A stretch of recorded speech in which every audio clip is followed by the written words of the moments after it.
Okay, tubaniriza nnyo ku Volongoto UG bye bino bizonto byaffe ebitukuvu ebiri sexually dormant. Kama byasindika okuleeseno. But remember, a minute with the bizonto is better than 5 rounds of hot sex. A combination of 3 dogs and 1 cat. You are the cat. That's a combination. One missing cat. And, one missing cat. And the missing cat is coming back from the maternity leave. So, tubagala nnyo mwenna abali mu ggwanga lya Abu Dhabi, tubagala nnyo abali e Dubai, tubagala nnyo abali e Qatar, tubagala nnyo abali mu ggwanga lya Canada, abali mu America, abali ng'obutiti bukuli bubi naye ng'oli awo. N'abagenda ebweru nga temwagala kunaaba nga kunaaba mwekwasa butiti. Mwava n'emize gyammwe egy'obutagala kunaaba. Mpozi omuze gwe gukusooka mu nsawo. Muze ateera nammwe abali mu Buwarabu mwewombeeke. Temukola ebintu ebitategereka. Muwarabu ajja kukuba empi lwa bizonto. Twekwase kola emirimu gya Mukamaawo. N'ekirala mba mugenda ebweru w'eggwanga nga mugenda mu Buwarabu. Bannange musibe emmandwa n'ebitambo. Abantu mugenda ovudde Kayunga ewammwe muli abantu ekitambo tebakisaddaakidde. Ebimu bino obuzibu si bwabwe. Omuntu abeera mu kikanga bamuwongayo nga bagamba oyo atuulako ddungu waffe. Buli lusamira ddungu waffe. Yamuleka yagenda naye. Kati bakoleeza eno eri ddungu atebuka. Kasene engoma zitandika okuvuga ng'eri emmandu erinnya. Kyokka Bawarabu be baliwo. Kati ayogera Luganda Omuwarabu addamu. Era nekyabalaba kati akaana ak'emyezi ebiri. Era abakazi abasinga okumanya mulina emmandwa. Kiwerebe. Luleke mbabuulire. Kiki katandike. Chiwerebe. Emberemba bulire. Chiwerebe. Emberemba tenere. Chiwerebe. Kati kubenga londa be. Chiwerebe kuyimbire. Chiwerebe. Anji bentunuddeko. Chiwerebe. Emmandu angazakula. Chiwerebe. Ono mwami gwolaba. Chiwerebe. Ono peto wa wano. Chiwerebe. Emmandu alina ntoko. Chiwerebe. Wandawula gwolaba. Chiwerebe. Atona alinanyewo. Ono kamala gwolaba. Chiwerebe. Obusiru obumuliko. Abantu kati batandise okunyenya emitwe. Nze abanyankole benjagala. Abanyankole ng'ojjako okutufuga n'okubeera arrogant n'okuwandula. Siraba nkaagudde emmandwa. Ebyo babe si kwabwe. Ensala enzigale. Mukulu Kalisa wuwo. Kalisa wawo. Kalisa yennyini. Jjajja Kalisa wuwo. Waabwe. Abanyarwanda. Owaabwe mwangu. Naye ate era ky'olina okumanya nti kati b'abanyankole balina abalangi. Abani abalina nnya bingi. Balundi. Bonna bamugatta wawummanga. Abanyankole Bakiga, Abanarwanda n'Abalundi. Bagattira okweketanganyika. Abalundi bakitegeeza. Ne basinkana awo. Kaakati kitegeeza muhoozi aba akongojja kyawo. Kayi kagundi. Anti obuzaabuzi bwe bawanya bingi. Kati omunene abane mando. Nenga Stella Nyanzi omujjukira ya mutuba. Stella Nyanzi. Teriyo mando ekuba mugagga wansi. Naye bwe mugenda banna. Era ne weba family zironda mu waabwe. Nze kye njagala okusaba abantu bonna abali ebweru w'eggwanga. Banne kino ky'amagezi bannange. Kye mbadde njagala okusaba abavubuka bannange bonna abali ebweru w'eggwanga mufube okweyisa obulungi. Ekyamazima Uganda eno Museveni nga bwe yagiseetinga okola ky'oyagadde naye bw'otuuka ewantu nga si wuwo manya toli wammwe. Ate bw'ogenda ebweru n'otuuka ku kisaawe Entebbe n'olinnya ennyonyi manya bibeera otazaafiya. Bw'ofuna obuzibu ogenza kulumba buli kimu ky'ogenza okusanga obeera kigumire. Ani asosola abagenda? Nedda. Musira emisege gyonna ne mugyoka mugiteeka ku mugugu ne mugitwala muleka abalamu ne mutwala emisege. Ani mwe kugenda? Okuba ekyeyo. Ye kati bw'ofiira ebweru omulambo baguzika bannange. Era bakusala mu bitundutundu. Ate oli musiraamu. Ne baga ekisambi kituuka wiiki eno ne mukirimba. Ate si ggwe musava.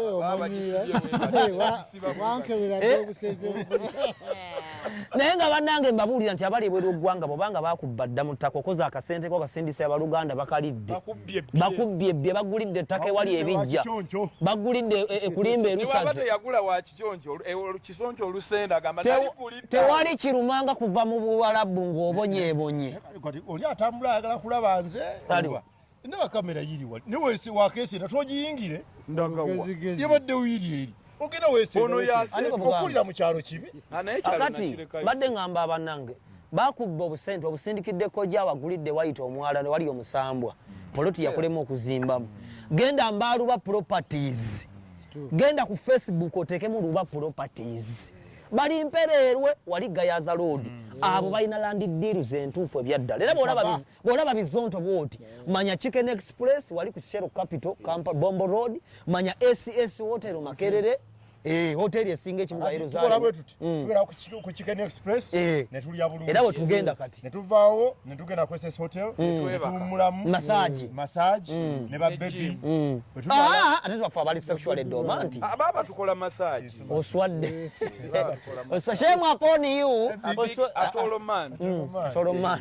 Oswadde. Bwe tuvaawo tugenda ku Luba Property Consultancy ne Umukati School of Journalism and Mass Communication gye twasomera kale. Ensonga ebadde etambula wiiki eno bufumbo bwa Rwema. Bannange simanyi lwaki bannayuganda ebyokukola birongedde okubabula okulingiriza mu mpale zaffe. Mbuuza. Muve kulema njogedde eddoboozi muve ku Ssebunya. Wabaawo ekitayidde bulungi muleke abantu. Kiki ng'oli mutuukirivu. Anti nange era banjogerako. Ani ayagala gwe lwaki Katonda kankubuuze Ssebo. Olinako ezo mmeka? Olinako ezo mmeka? Sente zaateekebwa mu mbaga eyo buli omuntu akimanyi zaateekebwa mu Mwami Rema Namakulu. Yateekamu sente ze omukolo ne gubeera gw'amaanyi. Ekibuuzo kyentera okubuuza. Abalaba ne ku mukolo Rema atunuulira Ssebunya nga mubuuza essuuti y'abandi emanyi sente zeegula. Ng'agirinnyamu. Gwe stepsata wange olinganga nti oli Katonda atonda bwanjawulo. Waliyo naaviyo waliyo ggwe. Mwenna muli bannayuganda. Naye mulabika endabika zanjawulo. Era mwenna muli baganda. Bagamba abakazi abawala b'Makerere omwo nti mugende musimbe fulani ku musajja gw'oyagala. Ewa oyinza okufunayo Sebo line yange jju. Bozi nga weeyambudde. Bulungi bukulimu mpale. Yako nga mugamba nti abasimba ku line tebategeera bulungi. Naye baba bategeera bulungi. Nzijuza. Muve ku bufumbo bwa Rwema. Mubaleke. Tujja bavaako nga bwe musabye tujja bavaako. Ne waliwo ebimu bye tulina okwogerako. Ngaki? Mumusaba olubuto. Ani alwagala? Ssebunya alagambyeko nti lukyabuze oba omuwala yamunoonya. Ekisooka Rwema ne Ssebunya tebali ku pressure ya kuzaala. Ssebunya alina abaana musajja musiraamu ate muganda. Tetumanyi muwendo gw'alina. Rwema alina omwana. Tebali ku pressure bakyalina bateekamba. Omusajja alabika atuntuzibwa. Waliyo omwana w'embaga. Oyo Rema nno. Mulina n'ekintu kyemutamanyi. Waliwo abagamba nti Vinka ayinza okuba muwala wa Rema. Naawe. Kyogerwa. Rema ali mu ŋŋambo. Vinka ayinza okuba nga mwana wa Rema. Vinka mukulu. Bakiriko baka Spice Diana kale. Kubona be mwogeddeko tekuli muto. Kyengamba. Rema alina kuzaala batakula. Kwera kye mwogeddeko. Bazaala balina kona. Nti bote bakula.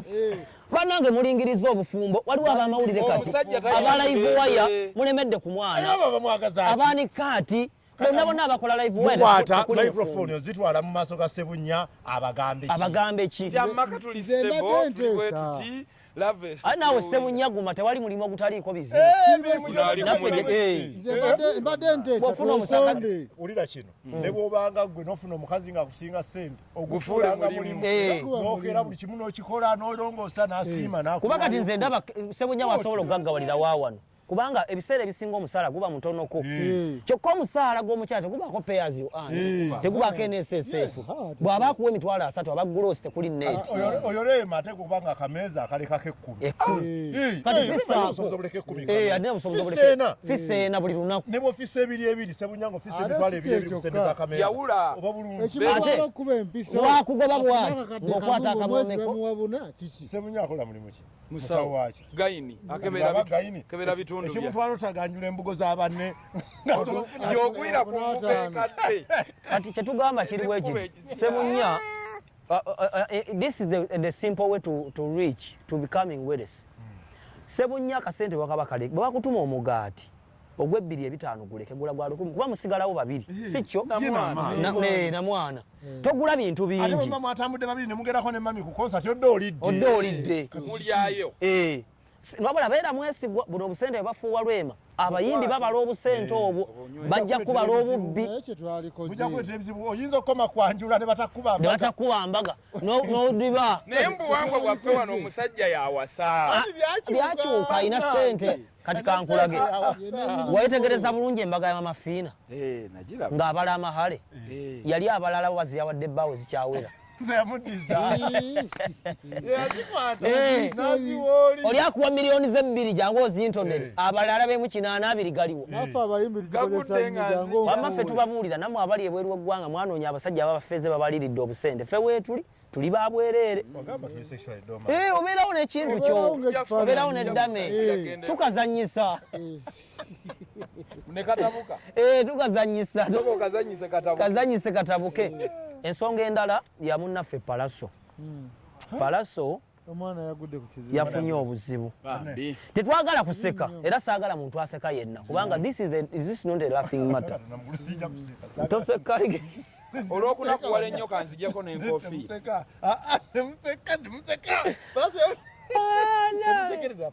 naye nga mbuuze South Africa mwagenze bangi ekyo kibuuzo nki Madirati ne Kiko ne mwolesa amaalo ag'enjawulo Madirati mwakoze bubi ate Kiko kino kyawule bw'otambula n'omwana w'abaana tomuwugi swimming pool mwowugira si mwoba owugisa omutwale mu kaswimming k'abaana Madirati ajja kufiira mu mazzi oyo mwana w'abandi buto amuweeke ku mugongo.